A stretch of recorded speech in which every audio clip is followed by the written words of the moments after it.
Samou la misère. À Dougoulina vivait un vieux paysan.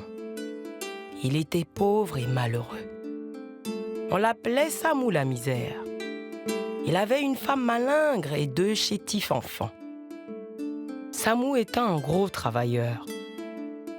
Tous les ans, il semait, mais la sécheresse ou les oiseaux pillards venaient à bout de ses efforts. Misérable, Samou décida d'aller dans les mines d'or de Koulikoro. Il y creusa des puits innombrables, mais ne vit pas briller la moindre pépite. Affamé, sa femme tomba malade et mourut. Samou aussi rendit l'âme quelques semaines plus tard. Ses enfants furent alors considérés comme des damnés. Ils devinrent des mendiants. Toutes les portes se fermaient à leur approche. Les 2 petits-enfants s'exilèrent dans la forêt qui devint leur mère nourricière. Les enfants reprirent bonne mine, mais le soir pleuraient cet abandon des hommes.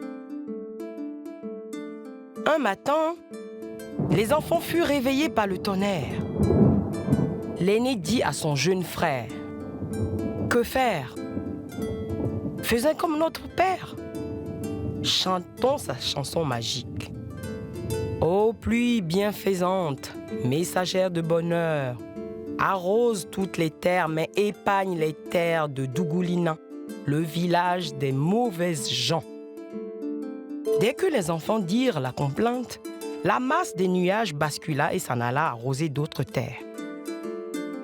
Au village, cette première pluie manquée fut durement ressentie. Mais le chef dit: « Bon, l'hivernage n'est qu'à son début. » Au cours des semaines qui suivirent, les enfants faisaient encore partie les nuages. Les habitants souffraient. Petit à petit, la peur s'installa. Un des charlatans dit: « Les fétiches n'ont pas été honorés. » Des animaux domestiques furent sacrifiés. Mais la pluie refusait de tomber sur Dougoulina. Les villageois s'accusèrent mutuellement. Il y eut des bagarres, mais la pluie ne tomba pas. Un jour, un étranger arriva. Il fut bien reçu et dit: « Je suis un chasseur. Je connais parfaitement le secret des hommes et de la brousse. Vous êtes les vrais responsables de vos malheurs. Au prochain coup de tonnerre, je sortirai avec les hommes encore valides dans les bois. » Le lendemain, ils s'en allèrent dans la brousse. Tout le monde se tapit dans les bois et attendit. Le tonnerre gronda.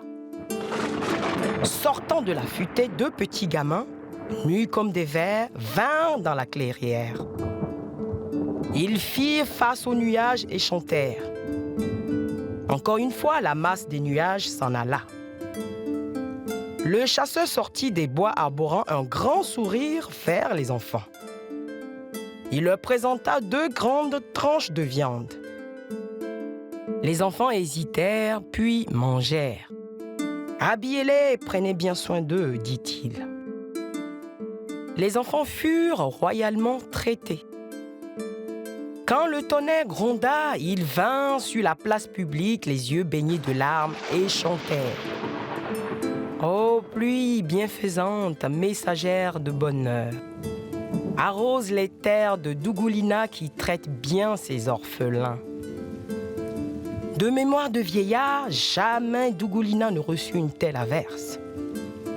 Depuis ce jour, on dit cet adage bambara: l'homme vient entre les mains des hommes et s'en va entre les mains des hommes.